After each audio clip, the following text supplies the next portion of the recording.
Say I'm walking in dominion. All right, again, thank you for joining us tonight. My name is Tim Jones. I'm an author, poet, and kingdom ambassador. We do these Ask Pastor Tims every other Tuesday, and we come on to for the purpose of presenting wisdom, knowledge, and understanding through conversations that matter on topics of importance, topics that are important to you, to me, and to the world that we live in. So thank you again for joining us tonight. We're going to be talking about relationships, but we're going to talk about it by discussing words and the connection that words have. What are words exactly, and how do they affect our ability to relate one to another? And that's in any relationship, any type of relationship.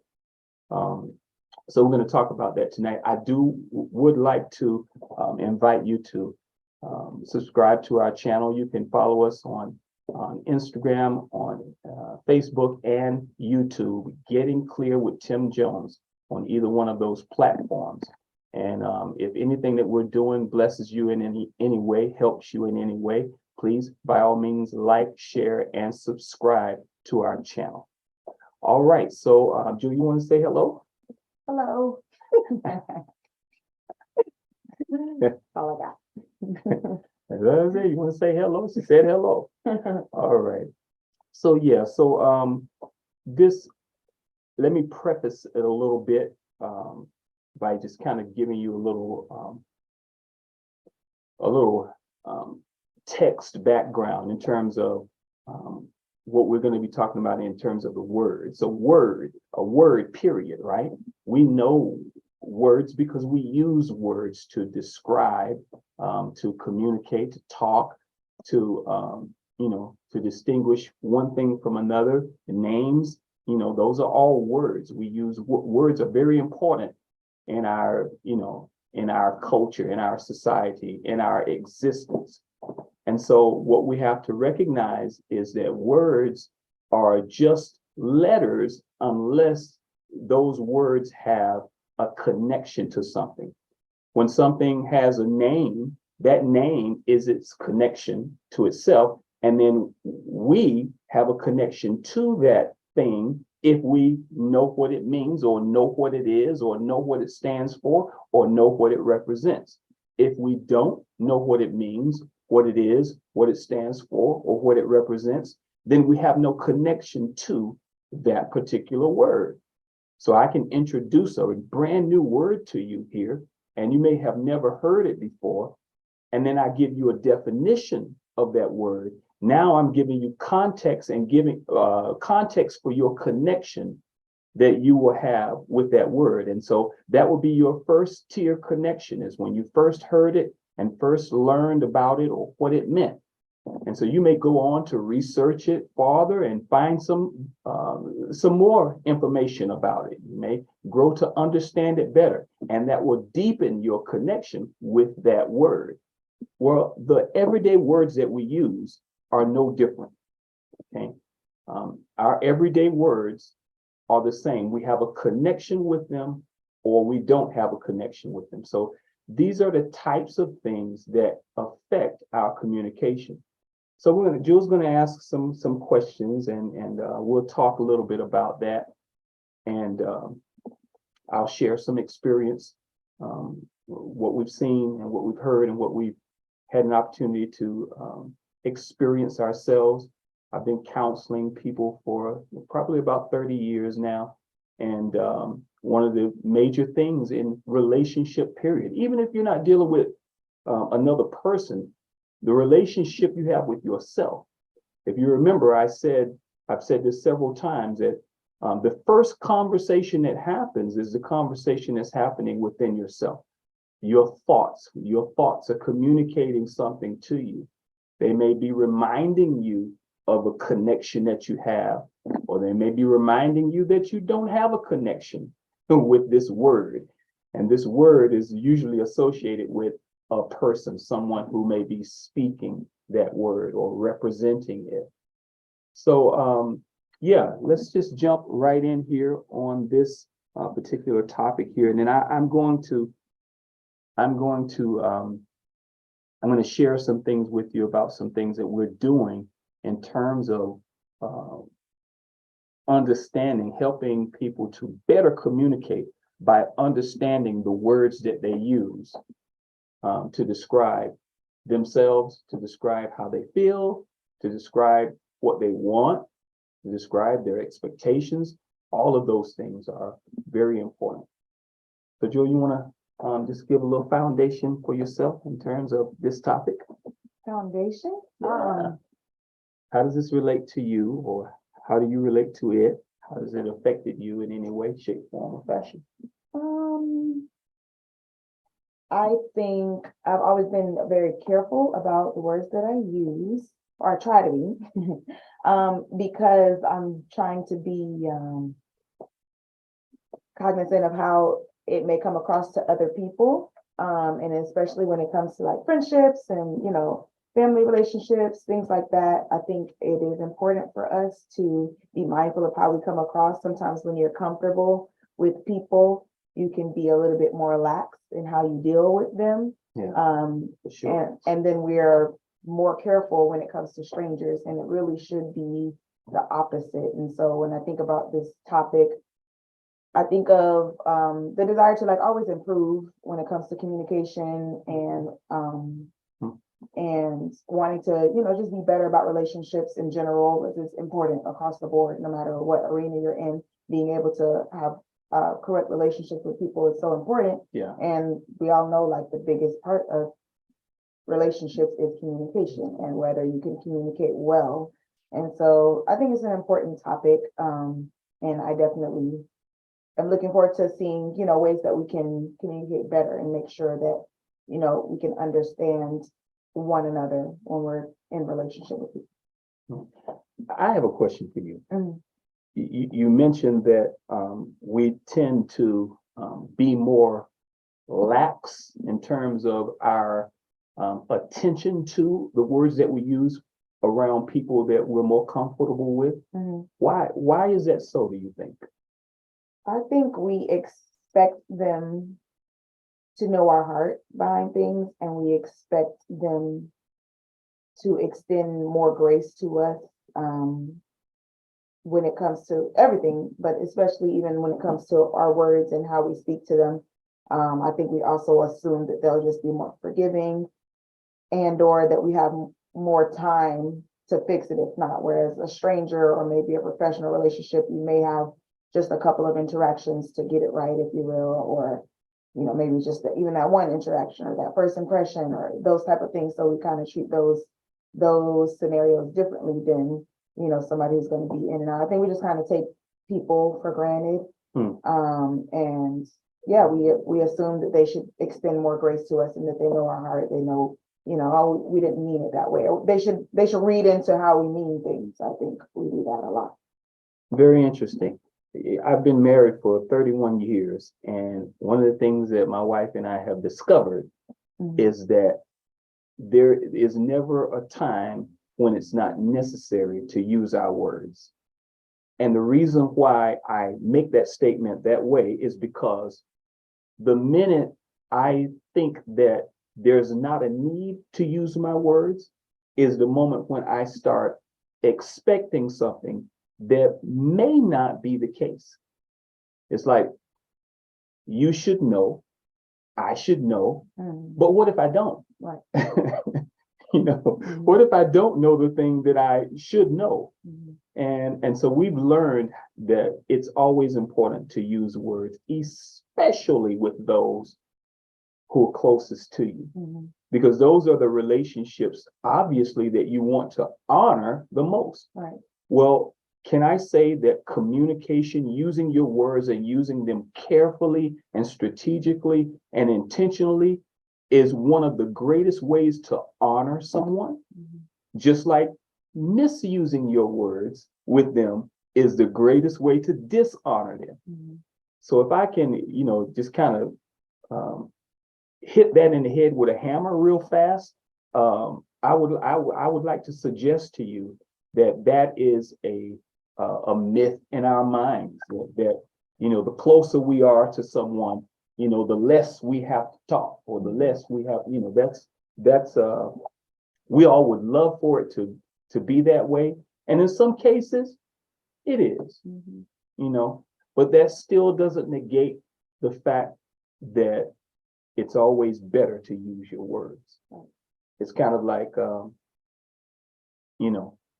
if I thank you, then that I'm appreciating you. But if for some reason I stop using the word thank you and just expect that I'm grateful, at some point you're going to start saying, well, you used to say thank you to me. You don't even say thank you no more. So it's just, that's just the reality of it. It's always better to use your words. Okay. If I was in the classroom right now, I would say to you, say this with me. It's always better to use your words. Okay. All right. So what's your first question? I mean, I guess how, when it comes to like dealing with those who are in our closest space, how can we make sure that we are honoring them with our words when it comes to like uncomfortable conversations? Conversations that may be what we call courageous conversations. Mm-hmm. How can we make sure that we are honoring them with our words and making sure that they feel honored with our words? Mm-hmm. And that's huge. Mm-hmm. So respecting where someone is at a given point in time, Mm-hmm. and giving them the room, the space, and the grace to grow to a place where they can respond. If you approach someone with something that's difficult for them, they may or may not be in a place to deal with that. And as far as you're concerned, you're probably saying, well, that's why I need to bring it to their attention so that they can deal with it. Mm-hmm. And that is true in part. Okay. But there's another truth. The other truth is that I call this the bookends of communication. The bookends of communication, you've got one who's giving the communication and you have one who's receiving. That's pretty self-explanatory. But both of the bookends have a responsibility. The responsibility of the bookend who's giving the communication is to be mindful of the person who you're giving it to. In other words, you have to be mindful of whether or not they're ready to receive this or not, or if they're in a place where they can receive it or not, or if the environment that they're in that given moment is conducive for that. Because if you give them something that's hot in an environment that's already heated, that's just not going to work out. So you have to be mindful of that. You have to be mindful of where, if someone is even paying attention or not. So the giver of the communication has to be mindful of where the person who's receiving it is. Because why? Because your responsibility is to give it in a way that makes it as easy as possible for them to receive it. That's what you want. Because you want them to be able to receive it. Right. And if you want them to be able to receive it, you have to be responsible with when, where, and how you give it. Okay. That's the responsibility of the giver. Now, the responsibility of the receiver of the communication is to shut off every autoresponder that you have so that you can listen and actually hear, at least give your best attempt to hear what the giver of the communication is saying. And then there are some practices that many people have probably heard this before. If you haven't, then it's a good thing to do, is to learn how to repeat back to the person what they're saying in an attempt to make sure that you heard them correctly, and give them a chance to say, okay, you would say, well, so what I'm hearing, what I feel like I'm understanding from you is this, and give them a chance to say, yes, that's what I'm saying, or no, that is not what I'm saying at all. And then they give it to you again in another way. You that's that process you go through until you can reach a place where, they have reasonably, with what they have in that moment, understood what you're saying. Okay. And that's not a fix. That's just the first level of the communication, right? Because there's some things that they have to do after that. But to answer your question specifically is to be responsible with your communication, is how you honor them. And how are you responsible? By making sure that you are aware of and take into consideration the when, the where, and the how you're giving what you're giving. Okay, so, I mean, what are some, I mean, obviously, the answer that you just gave comes out of what you've seen be done wrong in, Yes. as far as communication, but can we still, I guess, go and ask, what are some of the things, you've seen, you do marriage counseling, you've dealt with teenagers, you dealt with, people of all walks of life, and, a big thing that is a strength for you is communication. And so what are some of the things that you've seen be done wrong concerning, I guess, trying to communicate important things in general, some Sure. things that we can kind of be aware of? Sure. So I mean, just that fundamental base right there that I just gave, Yeah. that's where it starts going wrong at. Okay. And then what's going to come out of that? Yeah, wrong place, wrong time, no consideration of the other person. You just want to get out what you want to get out. You know what I'm saying? And so that's where it starts going wrong at. Now, I said it starts going wrong there. Actually, it started going wrong before that, because most times miscommunication, not all the time, but many times, come out of expectations or frustrated expectations. Okay. Frustrated expectations are expectations that have not been communicated. Right. That's usually when someone feels like you should know, or you should have known, or I told you once, and because I told you once, it should be sealed in your head, heart, and mind like it's sealed in mine. And that's not always the case. And you can't punish someone because they don't understand on the same level that you understand on. You can't punish them because of that, And so that's where I would say it starts going wrong at, is because we have frustrated expectations, and frustrated expectations come because we haven't properly communicated. We haven't used our words, and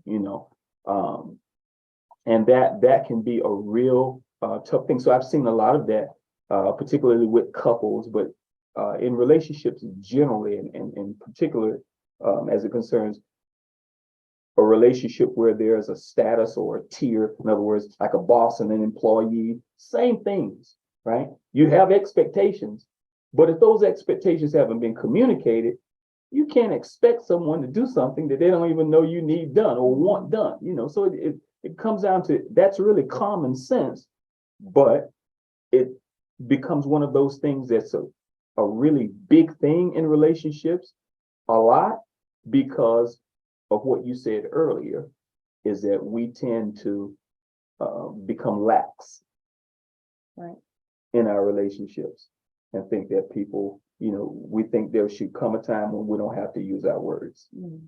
It's always best to use your words. So that's what I would say is some of the biggest issues in it, because the more complex the challenges are, it doesn't change where they started from. They get more complex because they're allowed to fester and grow into something that's complex. It started somewhere, though, where the use of words, the proper use of words, could have kept it from getting to where it became complex. It didn't have to be that complex from the beginning, just understanding grace, giving grace to someone, not punishing them for not knowing something, but really, taking the responsibility. Okay, if you don't know this, then I didn't communicate it, that's on me, or I didn't communicate it properly, that's on me, or I communicated at the wrong time, you see what I'm saying? It's all coming back to me, but we want to push it all on the other person. So, yeah. you said a few times, it's always best to use your words. And so far, a lot of what you've said to many people will sound like a lot of work. Yeah. And so we talk about relationships of all kinds being a lot of work. Yeah. I want to know, you've been married for 31 years. Is there any point of rest, if you will? Not where you don't have to do any work, but is there some level of like, you know, I've known you for this long, and so, you know, maybe I don't have to over communicate this at this time, or am I always over communicating for the rest of my life? But it's not over communication Mhm. or work when it becomes habitual, Okay. when it becomes a habit, something that you have established. You know, your mom and I, we say thank you to each other for everything, little and small, Mhm. yeah, little and large, and everything in between. Mhm. So it's never over communicate. I don't have to think about, well, I need to make sure I say thank you because I don't want her to think that I'm not great. I don't have to think about that because it's become a part of who I am. Naturally, I'm going to say that. You know, if she gives me a pen, thank you, baby, I appreciate that. You know what I'm saying? It's natural. So if you make it natural, because what we're talking about is the shifting of your habits. In relationship, you have to change your habits. You have to adapt your habits if you're going to be in a relationship that works, Mhm. you know, because you may have gotten used to not doing certain things when it's just you, Mhm. right? But when someone else comes into the picture, you have to shift that habit. Mhm. And one of the things that can really blow up any relationship is someone who doesn't want to change. Now, and I've heard this, I've probably said it myself, you know, well, you know, you shouldn't expect someone to change, or you can't change someone. And yes, if your intention is to change them, yeah, you're probably going to get more backlash than you get anything else. But the understanding, the appropriate foundational understanding going into a relationship is that you're going to change. Mhm. If you don't understand that, don't get in a relationship. If you don't understand that you are going to change, that you need to change, don't get into a relationship. It will have a shelf life. It won't work. Y'all reading my lips? Relationship involves changing. It involves adapting. Okay. It involves preferring. If you're going to prefer someone else, Mhm. and who wants to be in a relationship where they're never preferred? Nobody, right? Nobody just want to be taken advantage of all the time. Mhm. Well, what makes people want to be around other people is the way they make them feel and the way they treat them. So when you learn how to prefer other people and serve, there's a word for you, serve other people. Mhm. And sometimes we think about that as, you know, being like a slave. No, it simply means learning how to honor them, beginning with your words. Because if you can honor them with your words, you can honor them in any other way too, Mhm. you know. So and I've seen this. A lot of people, they try and do things to honor Mhm. and hold back the words. Mhm. And it's it's always best to use your words. Mhm. Yeah. And that can be because how you interpret or receive whatever action could be different than how I'm expecting you to. And the same thing with the words, which is, you know, kind of bringing us back to, you know, the center of the topic, which is how I might feel, what kind of correlations I might have towards a certain word Mhm, versus what experiences and connections you have mhm. to a certain word. And so I guess the first thing would be, is there right or wrong to that, or it just kind of is what it is? I have a certain connection with this word because when I was younger, such and such said, what, you know, is there, I need to kind of deal with that, you know, first, as far as negative correlations to words that don't naturally have a negative connotation, you know? So the real question becomes, Mhm. is it right for this relationship? Mm. Okay. Is it right or wrong? And well, that's subjective and objective. Okay. The better question is it right for this relationship? Okay. So to answer that, you've got to look at, okay, what is this relationship really about? Mhm. What's the purpose of this relationship? You got to answer questions like that. Mhm. Then you can, you can evaluate whether or not your understanding of a word is conducive for what you guys are trying to do with this relationship. Okay. Okay. So let's take something real simple. Mhm. Love, right? Mhm. Simple, complex, but simple, right? So if how you've received love has been one way, and let's say that way wasn't the most positive way. And let's do this. Let's say that you had a father who was non-communicable. Mhm. You know, he worked hard, and I'm saying this because there's a lot of fathers, right, especially from my generation, right, worked hard, okay, took care of family, paid all the bills, did all of the doing stuff, Mhm. but none of the communicating stuff, Mhm. right? So a lot of but before I say that, I'll stay with this example. So if that has been your expression or your how you've learned to receive love, then when you get into a relationship with a male, your expectation is that that's how they're going to show love. Now, if the person that you get into a relationship with is someone who likes to use a lot of words, okay, they may not be the most hands-on person. They may not be the person to fix everything in the house. They may not be the person to wash the car, and but in your head, all of those expectations come with a man loving you. Mhm. Okay, so right off the bat, there's some issues there that need to be talked out. Okay, those are not deal breakers. They're only deal breakers if one or more of you are unwilling to change. Mhm. And if you're in that relationship because of what you can get, Mhm. it ain't gonna work. But if the relationship actually has a purpose, there's a reason for you being together with the person. Now both of you can abandon your own, what you're getting out of this, and really contribute to what this is going to mean to someone else or to society or to the children or to your family or to, so you can look at it from that perspective. Now you can evaluate, does that view of love fit into what we're trying to do? Mhm. If that's the best view of love, then I'm going to need to make some adaptations. We're both going to need to make some and find a place where it's a happy, sweet spot for us Mhm.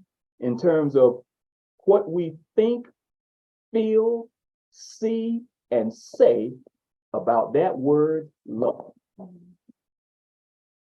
You see that? Mhm. Because if we don't do that, then the scenario, the setup becomes the possible outcome of that situation is that someone leaves that relationship thinking they didn't love me or they don't know how to show love, you know. And so those are not deal breakers. They're deal breakers when nobody wants to change. So that's why I say you have to come into a relationship recognizing that there's some things about you that are going to change. There's some things about you that should change in order to be the best version of yourself for someone else or to someone else or with someone else, however you want to put that. If you're going to be, if you're going to be an asset to a relationship, Mhm. it's because you're willing to change. And if you're going to be a hindrance, a blockage, a stumbling block, it will be because you're unwilling to change. That makes sense? Okay. So and um to your question about, is there ever a time when, it gets easier? Yeah, it gets easier, but it will never be a time when it's not always best to use your words. Right. And when you created a habit, it's second nature. Mhm. You don't even have to think about that. Mhm. And that's when it's smooth, because we've agreed that the word thank you has high value Mhm. in our relationship. Mhm.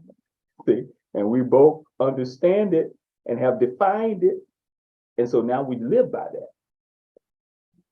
You see, so, yeah. Let's see. I was trying to see if anyone had questions.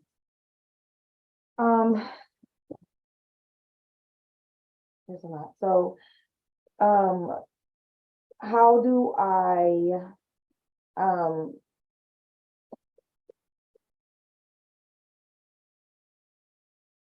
trying to think how to phrase the question. I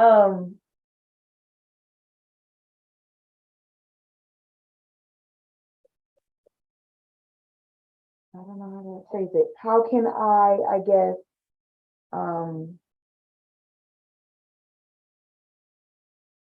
unpack how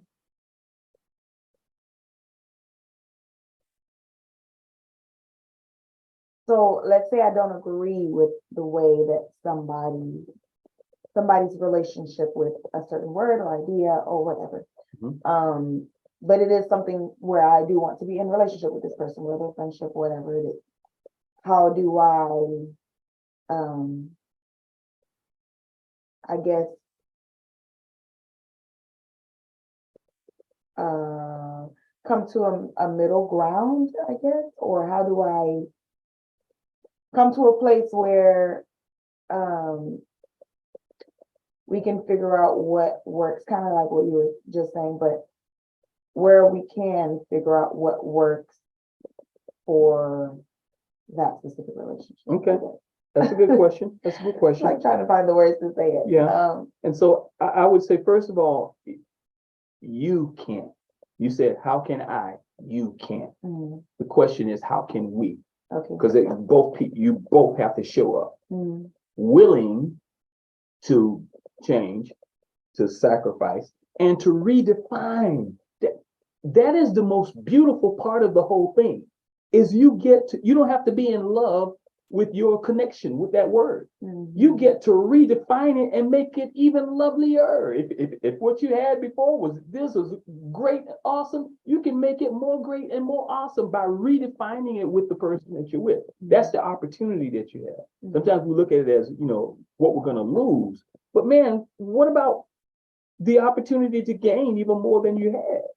So when both people show up that way, man, you've got the stage is set for a wonderful outcome. Okay. If one person shows up that way and the other one doesn't, that's problematic. Got both show up that way. Right. And in order to do that, there has to be something in and about this relationship that's bigger than both of you.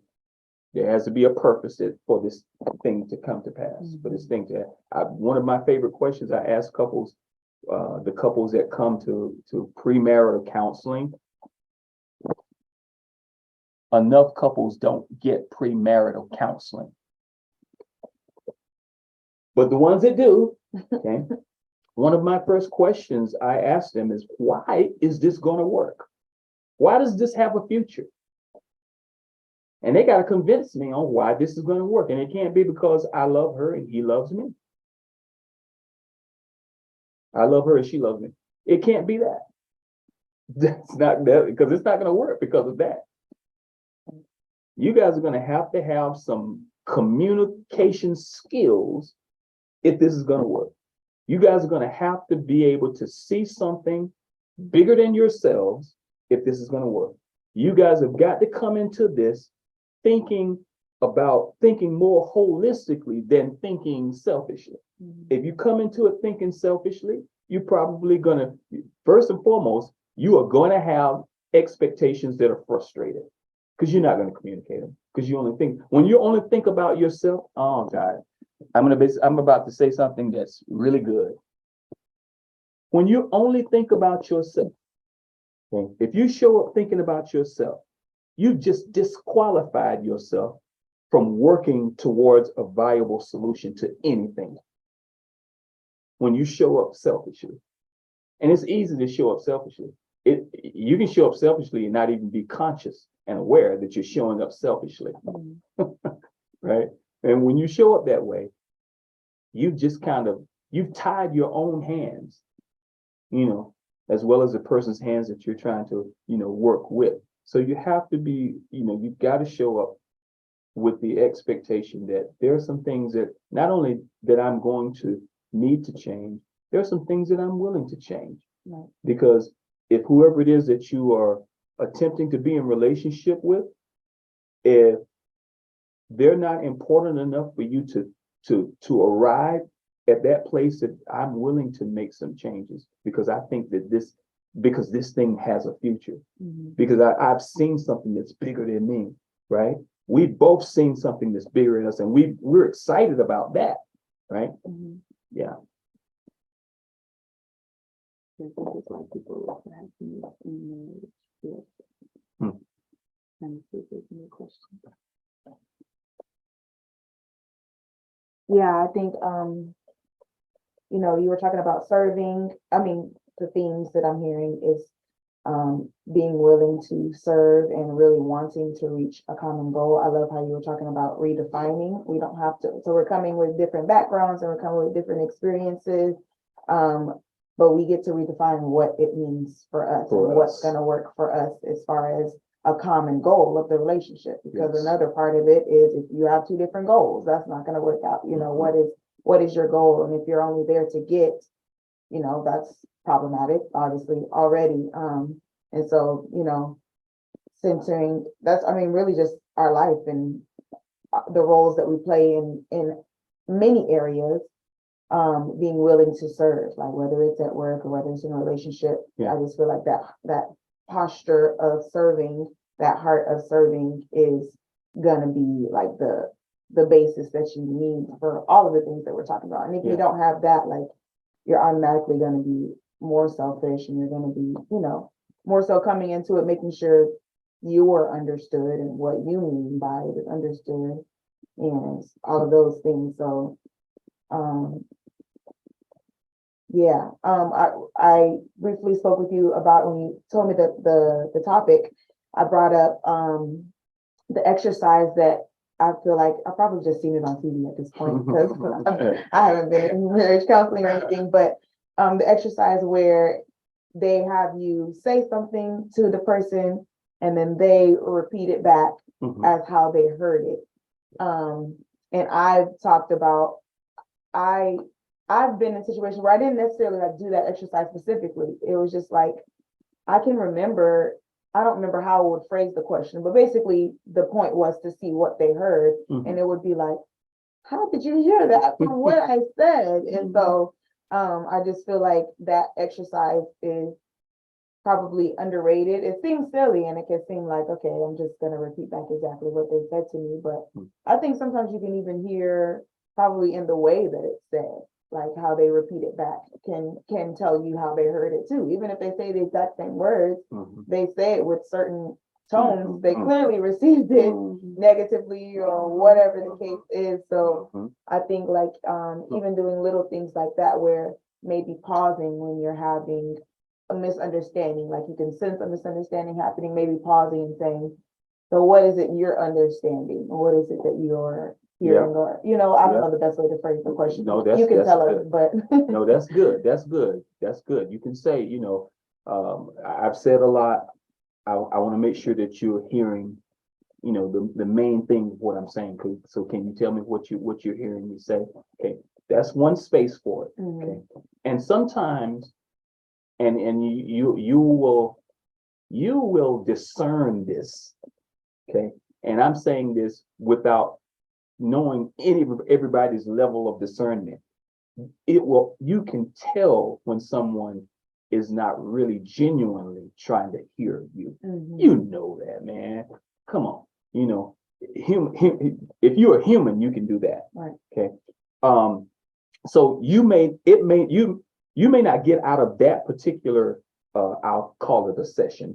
You may not get out of that particular communicating session with what you need. Okay. Here's why that exercise is not only important but imperative. It's not because of that part of it. It's because of what comes next. Because what comes next is this. If I can repeat back to you what you're saying and it seems to be what your heart is saying, now I have a responsibility. My responsibility is not just to repeat it back to you. My responsibility is now to respond to it. Okay.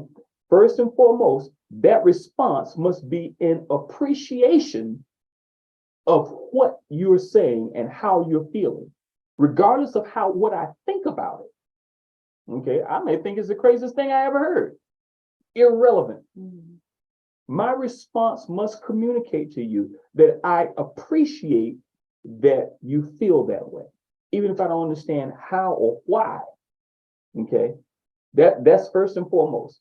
Then my responsibility is now to determine and communicate to you what I'm going to do about it.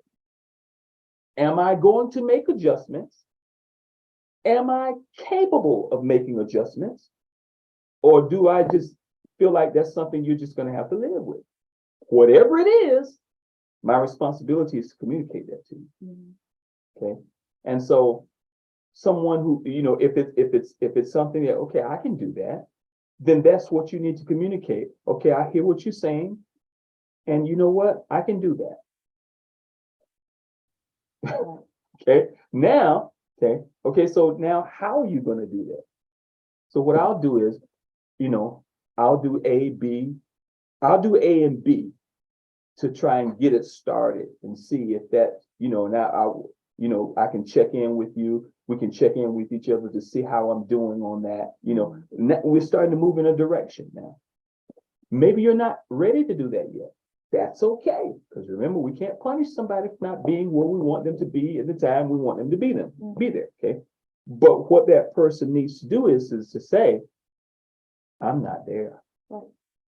I'm just not there right now. I don't know why I'm not there.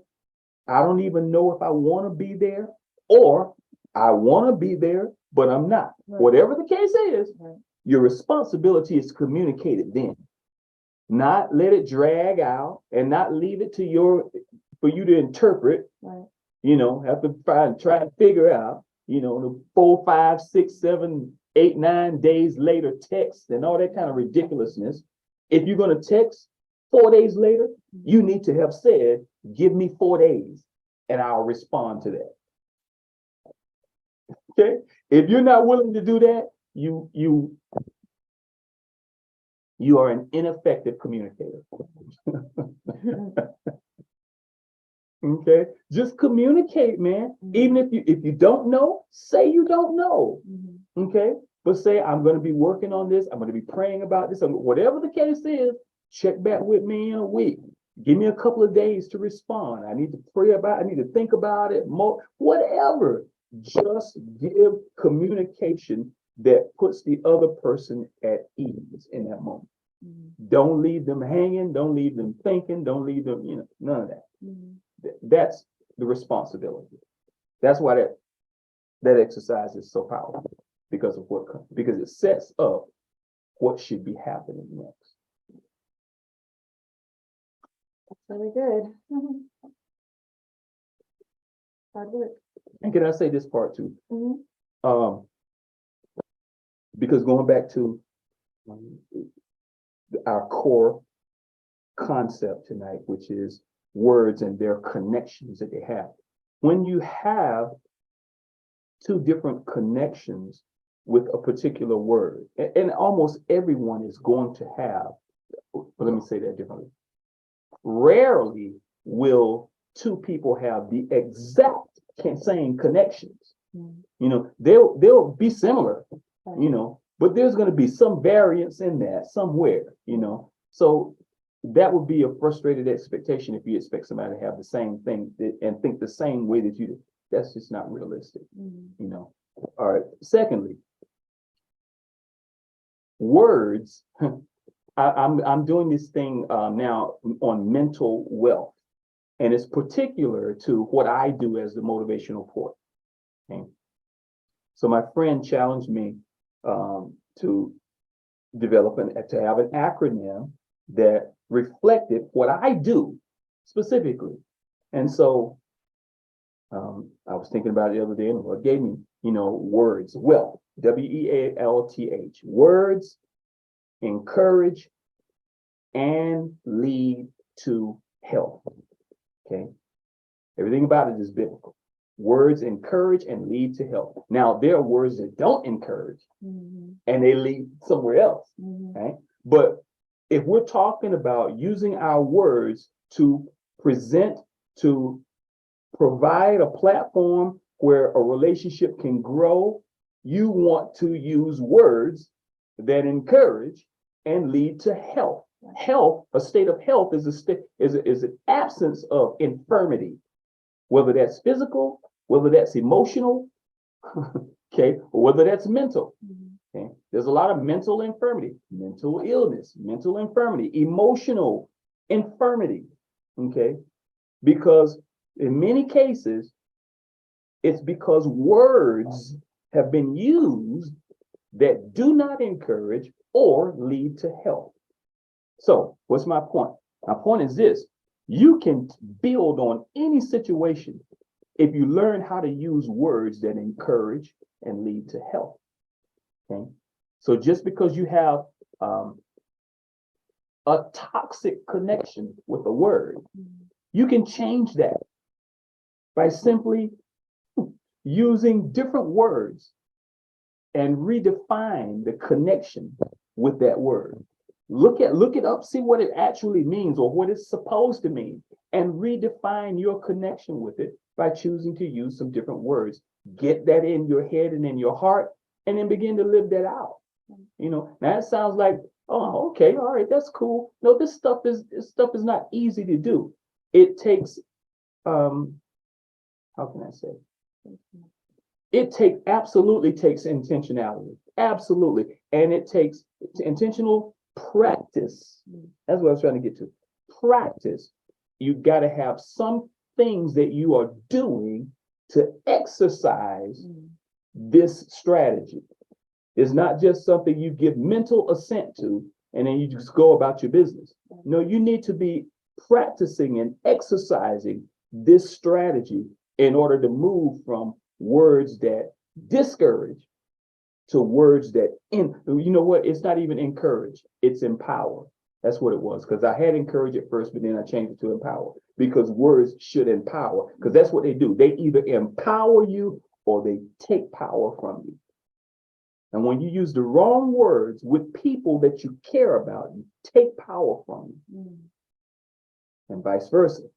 You give power to them. And then I say with people that you care about, people, period. When you use words, that lead to health, that empower and lead to health, people will look at you they'll see you a certain way. They will experience you in a certain way because of that. I've been in situations where people didn't know me, but they fell in love with me because of the words that I use to communicate with them. You see, they didn't know me. First time meeting me, I could have been a serial killer, but I used the right words.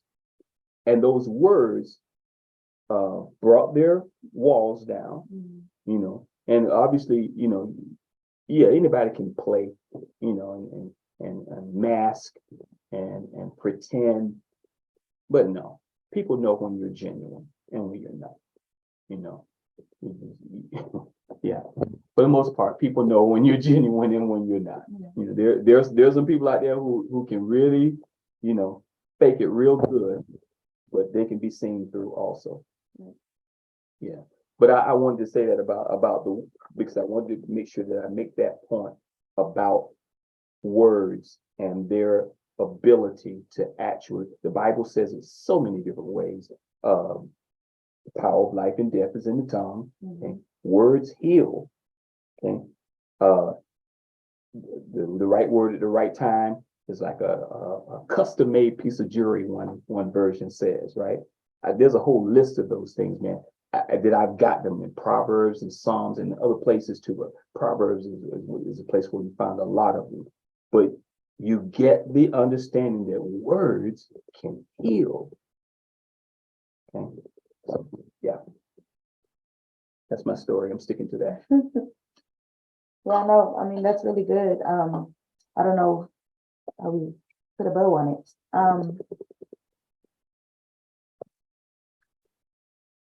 Yeah, I think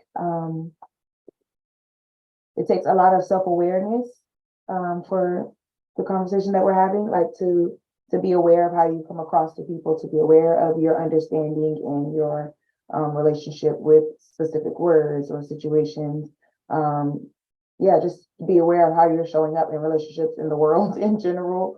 It takes a lot of self-awareness, and like you said, it can seem really simple, but it takes being intentional about it, and it takes having actual practices. And I mean, you have tools that will help us create better relationship with words and the words that we speak over ourselves. And I think that when we change what we speak over ourselves, I think naturally we will be more mindful of what we speak over other people No as doubt well. about it. And so, No doubt about it. yeah, we started and you said that you wanted to come to a certain place, and Yeah. So, and you know, to your point there, Mhm. listen, you can always ask the people Mhm. that are in your circle. Ask the people that are closest to you. How do I come across to you? How do you experience me? You can ask, and if you don't know what to ask, it's like, what do you think about me? I mean, you know, if you ask enough people, what do you think about me? You're probably going to get a good idea of how you're showing up in the world. Mhm. You know, just be willing to get it. You know, don't be defensive. Just receive it, you know, and take that and use that to redefine how you are showing up in the world. Um, but yeah, you guys know I have coaching programs, I have courses. In fact, I turned redefine your original design into a course now. Um, yeah, I encourage you to you know, you can go to getclearinstitute.com and see some of the resources that we have that redefine your original, how to redefine your original design and discover your path to greatness. Everybody has a path to it, you know. In order to arrive there, you really do. There's some things that you have to consider. There's some things that you have to look at in your life, and there's some things that you have to discover about yourself. Okay. And unless you think that way about yourself, most people are not going to make those discoveries. Why? Because most of us are just in the world, just living, just trying to survive and do and be and dealing with all of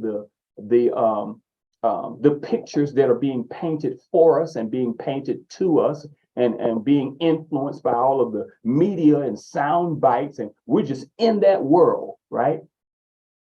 That's most people. Okay.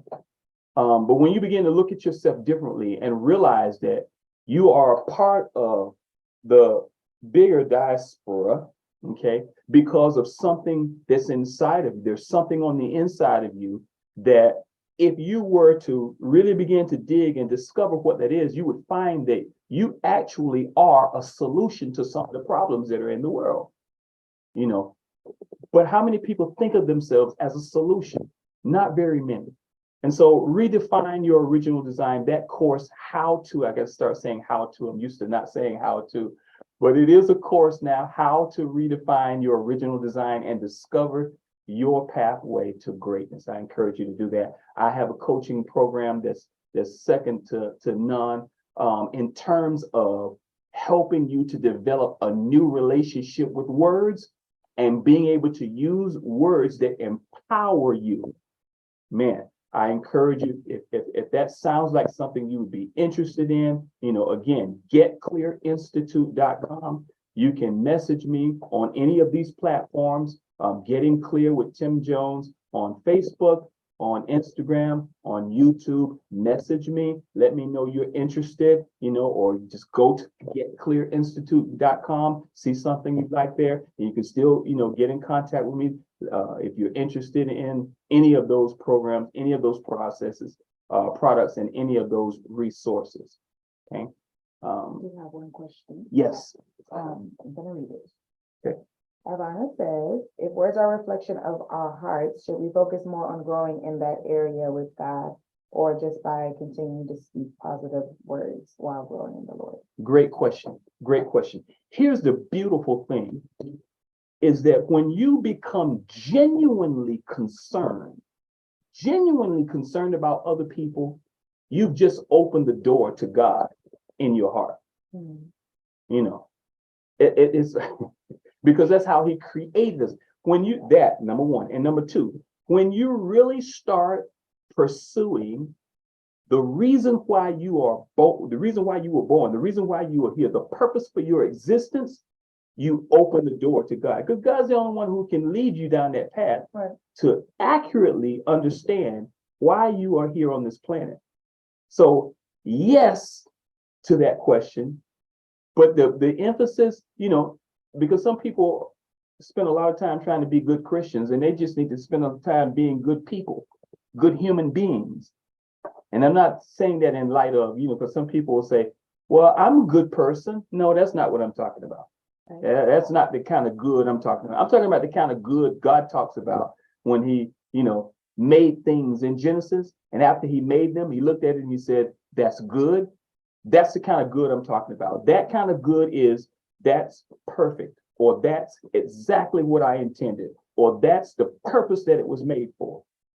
So if more people spent more time trying to understand the purpose, or seeking and pursuing the purpose, their purpose for being on this planet, they will open themselves up to God, and they will be standing right in front of God in the throne room. And what does he do best? Is he impacts our hearts. He changes our hearts, gives us a new spirit. And then we have to work on this mind. We have to work on changing the mind, but you'll be right in the middle of what God wants to do in your life when you approach, when you begin showing up that way. So my encouragement is always to stir up someone's hunger as it concerns their being alive. You are alive for a very specific reason. There's another question. It was in the questions box, so I didn't see it. Josie asks, what is a good discipline to have when communicating with those you work under? It's the same one, whether you people you work under or people you over. It doesn't matter. Same thing. To honor and respect them, and never, well, let me say that differently. Always remember, it's always best to use your words, and you honor people with your words first before you even serve them. Because even if you serve them, they may look at you with a raised eyebrow and trying to figure out what's your angle, right? But when you're using your words and your deeds, okay, now you're communicating integrity. You're communicating oneness of your intention. Okay, and then so somebody can actually receive you as, man, this person is the real deal. This person is genuine. Mm-hmm. So how do you approach people who are above you or people you're working under? Let them know that you're the real deal, that you are genuinely authentic, person of service, of genuine person. People want genuine people on their team. Right. People want people who have the ability to show up as an asset. They want those kind of people on their team, you know. So yeah, let them see the real you, that you are the real deal. And I guarantee you, it will position you to have influence with those that you're working under. And that's really what you want. Yeah. All right, cool. That was the last one? Yep. Okay. Mm-hmm. Awesome. We are at the top of the hour, a little past it. But great job. Thank you. Thank you all for joining us tonight. Thank you for your questions. If you have other questions, please hit me up. Okay, you know how to reach me. This platform, Facebook, YouTube, Getting Clear with Tim Jones. And again, if any of our resources or products you're interested in, let me know, and you know, I'll set up a strategy call with you. We'll do whatever needs to be done to get the tools and the resources that you need in your hand, and help you to begin to create a better relationship with words, so that it will make your relationships better. All right. Thank you again, everyone, for joining us tonight. As always, we're going to sign off here by encouraging you to live full so that you will die empty. Thank you so much Walking again. in dominion. We'll see you guys in a couple of weeks. Good My night. everybody. appointed time. Walking in dominion. I've been authorized. Walking in dominion. It's my rightful place. Everybody say